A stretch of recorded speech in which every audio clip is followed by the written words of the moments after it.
guys! Today we're going to be talking about Jodi Meadows' The Mirror King.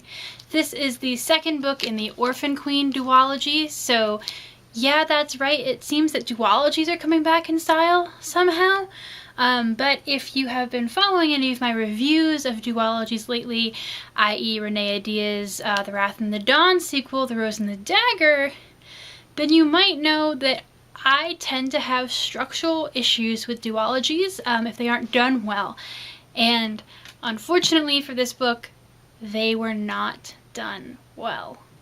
I reviewed The Orphan Queen in a text post last year, and it was one of the more conflicted reviews that I've ever written because I felt so many different feelings, good and bad, about the book, and I just really wasn't sure where it was going or how I felt about some of the plot choices that were made in that book. And I said in that review, I am going to wait and see how I feel about The Mirror King before I make these lasting decisions about The Orphan Queen. And, well, here we are. This is not a spoiler review. This is a spoiler-free review. Not going to be spoiler-free of The Orphan Queen because, you know, second book, gonna have to talk about those things. But here's why I'm still conflicted about this series. It's the fact that there are those 4 novellas that Jodi Meadows wrote that you can buy if you want to, that I haven't read. And I know that they include a lot of background material. There's a lot on Tobiah in those, and I did mean to read them, but I was so underwhelmed by The Mirror King that I didn't feel like spending money on those too, because I did buy this in hardback. So yeah, but at the same time, half of me wonders if some of my issues with The Mirror King would have been mitigated somewhat if I'd had the information in those novellas. But at the same time, should the information in the novellas be necessary to understand this book? And I don't know how I feel about that. A part of me just wants to say no. I feel like novellas should be supplemental material that you can read if you want to, but don't have to. I think a really good example of that is, say, Sarah J. Maas's novellas, which are really awesome to read, and so you understand a lot more, but you don't have to. She brings that information and folds it very neatly into the book series itself.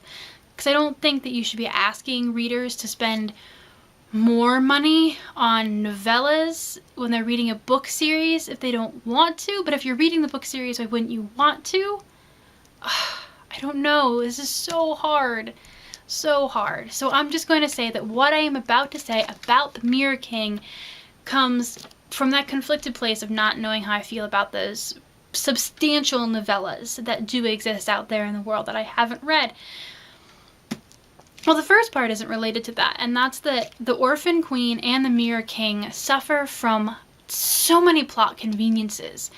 There are just so many things that happen that just feel like they needed to happen in order to move the plot along, and they don't really have to be fought for, or they don't really seem to make sense, but they happen, or characters do a certain thing, just stuff like that. And there's just so much of that between the two books that I just get bothered by that a lot. Wilhelmina herself and her role to the queenhood I found really interesting in this book. I really liked what they were showing and the struggle that she has to go through because of the position she's in. The position she's in loving Tobiah, the decision that Tobiah has made. And if you remember, at the end of The Orphan Queen, Tobiah makes the decision to become engaged to Lady Meredith, even though he and Wilhelmina are in love. And I was really, really hoping for that arc to go somewhere anti-YA, I suppose is the word for that, or just anti-trope.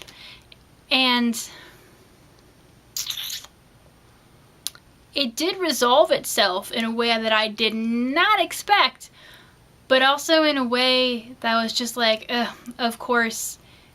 But then what I didn't expect was resolved so easily that even the impact that that had didn't have any impact on the book as a whole. It was just like, this is the thing that's happened, and now we've forgotten about it. moving on. And of course I don't want to spoil what it is, but it's just like, that's how I felt a lot of the really interesting plot points were resolved. Especially in the ending, and I think that's what I really can't forgive in this book. It is a lot bigger than the Orphan Queen. I think duologies have a problem where the entire first book is set up and then they try and jam most of the plot and the action into the second book. And that's really what happened here. It picks up right where Orphan Queen left off and just rolls and rolls and rolls, but there's so much more meat to this than there was in the Orphan Queen. But then you get to the ending and all of these things just kind of are revealed. And not in a way that makes the novel more interesting, but revealed in a way that there is only so many ways you could get out of what happens in the end of the novel. And in order for that to happen, these people had to suddenly gain abilities or do this or that. And it was just like, haha, surprise, I've really been like this all along, or I've really felt this all along, or I've really had... I don't know. This is not a bad book. I don't want to make it seem like that. If you liked The Orphan Queen, you're probably going to like this one.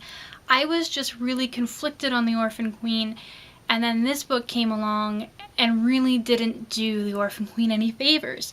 And I really feel bad saying that because I love Jodi Meadows' Incarnate series. I love it a lot, and I love her writing.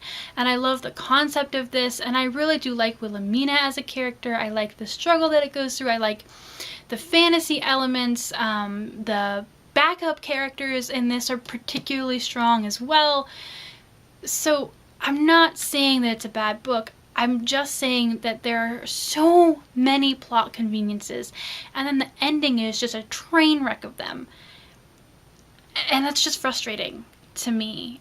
And I think that The Orphan Queen maybe gave some space to go in a non-trope kind of a way that The Mirror King was just like, haha, psych, gonna do exactly what you expect. So it's still a pretty solid 3.5 stars for me, which is what I gave The Orphan Queen, and that's basically where they stay, 3 and 3.5 star books, but just frustratingly so. And I guess that's why I'm worried about the novellas, because there were a lot of things in the end that were like, haha, surprise! And I felt that maybe if I'd read the novellas I would have known about it, but at the same time, none of that information was built into the novels, like it wasn't seeded in at all. It just kind of might have been mentioned in the novellas and then just becomes a surprise plot convenience at the end of this book and has no effect on the rest of the series whatsoever. So that's, I think, where the problem is, not necessarily that it wasn't like that I didn't read the novellas. So I don't know. If you've read this book, if you read the novellas, please comment down below and talk to me about this, because like I said, I love Jodi Meadows and her writing so much that I don't like having these reviews of these books like this, but at the same time, that is how I feel about the novellas and how I feel about the novels themselves. So if you think that I should go back and read the novellas, let me know. I might be able to either get them from friends or from the library or some other way like that. Not illegally, I don't do that. Ugh. But I just wanted to love this book and couldn't. So give me a hand, guys. Thanks in advance, and thanks for watching. Bye!